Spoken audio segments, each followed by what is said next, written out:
Howdy ho, neighbors. I'm sure that a lot of you are intimidated by flying with firearms. I know that I was just a little bit because I wanted to get it right the first time. I didn't want to lose any ammo, didn't want to lose any magazines. Of course, I did not want to lose my guns. So what I've got here is a case that has traveled 7,200 miles and contained various guns and been on various airlines. So what we're going to do is unpack this, because I've seen several videos that just talk about it with an empty case. No, this one's successfully flown.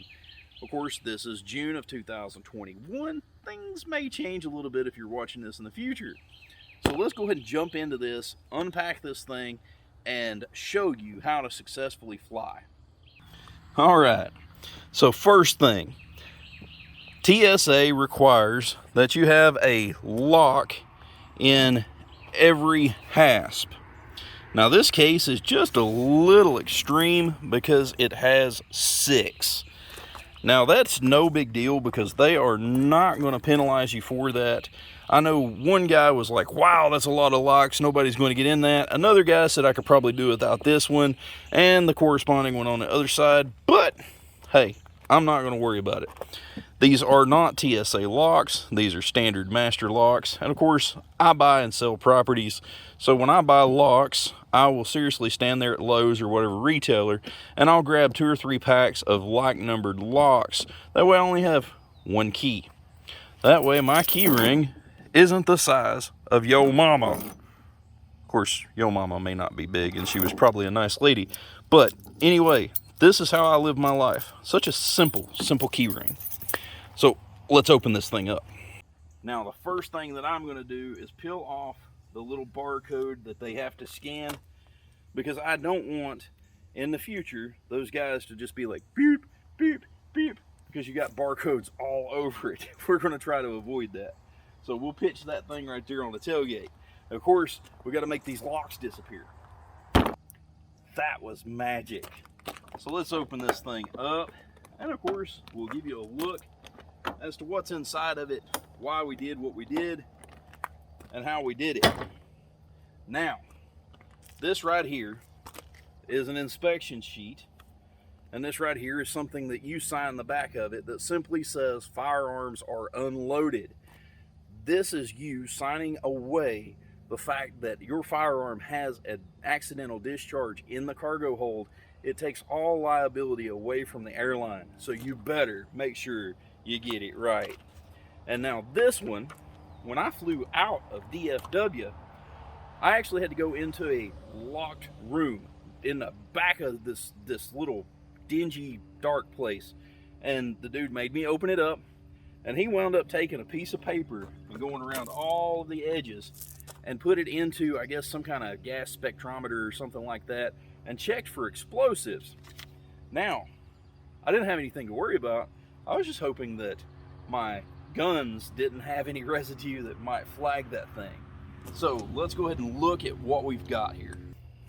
Okay, so something you're going to notice is this red tag right here, and it says return to BSO.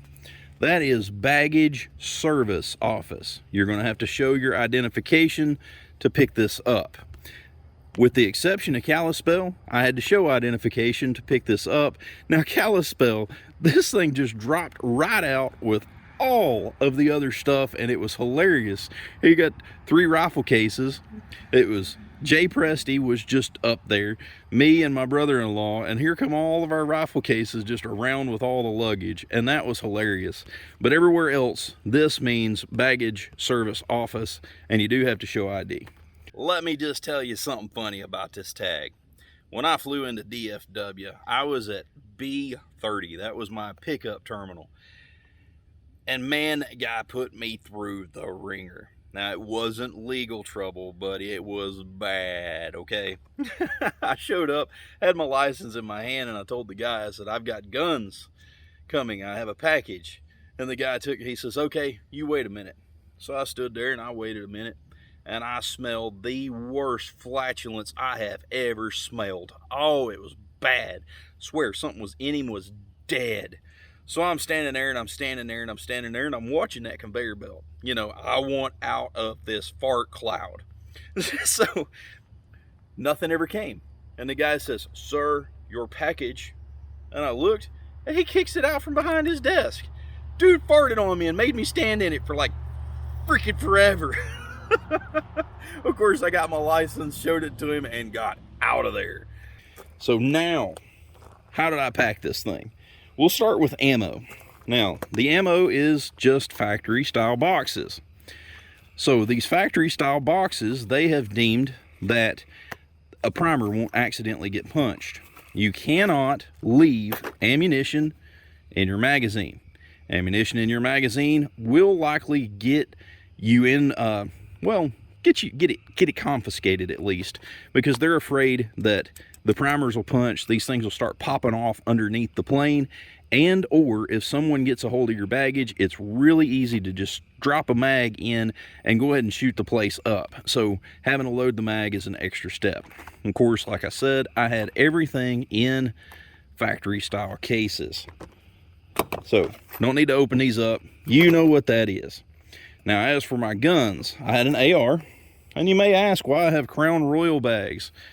That keeps them from getting into each other, because they are getting jostled around. Of course, I went to a training event. This is the Liberty Bell blacklisted rifle. This thing is freaking sweet. I've got content coming up on this. I love it. Super light, shoots great. And of course, a bunch of you know my Henry X. This Henry X is too long for this case. The only case that I have that this Henry X will actually fit in, even taking the suppressor off, would have charged me a $150 oversize fee. So what I wound up doing, taking one screw out, removing the buttstock, saved me a ton of problems. But of course, you cannot carry on a gun piece. As useless as this is as a weapon, this cannot be in your carry-on. So you do have to find a way to pack it. I had this underneath the foam up here with my ATF paperwork for my suppressor. So now, simply enough, now that I'm home, I can reassemble it with one screw. And voila, she is back together. Of course, I've shown you a pistol mag, so I have to show you what I did with my handguns. Right here, underneath the foam, is where I had my CZ-P07. Of course, check it, double check it, make sure that it's not loaded, and going in the holster was fine. You cannot have a magazine in the gun. Then also, my little carry piece. Just had my little Saturday night special out with me, just for leisure. That just fit right under the foam. So there were 4 guns flown in one case for the standard $40 baggage claim. So now let's talk about when you walk up to the counter. When you walk up to the counter, what you're going to do, they're going to know what that case is. They're going to see the locks hanging out of it. They're going to understand exactly what it is. So when you walk up to the counter, you just tell them, I would like to check firearms. They will have you lay it on the scale and go ahead and open it. Now, when you open it, you're not just sitting there like doing this. Don't touch the dang gun. Just leave it laying there. All they want you to do is sign this little slip that says Firearms Unloaded, and you will lay it right inside the case. I don't know if this is visible to the x-ray, I've got no clue, but it just lays right in there and says Firearms Unloaded. Then at that point, they'll have you put the locks back on it. Again, you're not touching the guns. You put the locks back on it and they weigh it. They want it to be less than 50 pounds. And of course, it has to be less than 62 inches. Now this is a Boyt, B-O-Y-T, H36. This thing came in just fine, shipped for the standard 40 bucks. So 4 trips equaled 160 bucks. It's kind of rough, but not truly bad in the grand scheme of things. So what they do at that point is they give you a claim slip. Now you'll have that claim slip and it'll have both information. I had 2 check bags, so it'll have all the information on both of those check bags. And of course that serves as your receipt for what you paid. Really simple, really easy. And of course, during the connecting flights, you don't touch them. they stay with the airport. So that is it's kind of nerve-wracking, but it's not really bad. They did their job. I didn't lose my guns. Could you imagine the views I would have gotten on a video? Oh God, they lost my guns. That would have been a 1,000,000 view video, but I probably could have bought my guns back. But of course, they don't want that kind of publicity, so your guns get treated with some pretty decent respect. This case is not beat to pieces. My guns are just fine. And like I said, we flew 7,200 miles with this setup with no problems. So I hope we've alleviated some of your issues if you are intimidated by it. It's not a big deal at all. Like I said, all they want is a nice hard case, something your guns aren't beating banging around in. Put a lock in each hasp, sign your thing, make sure that you do know that they're unloaded, because once you get to the airport, you're not waving them around. Ammunition in factory cases. That way you can't punch a primer and blow the airplane up in their mind, I guess. And that's it.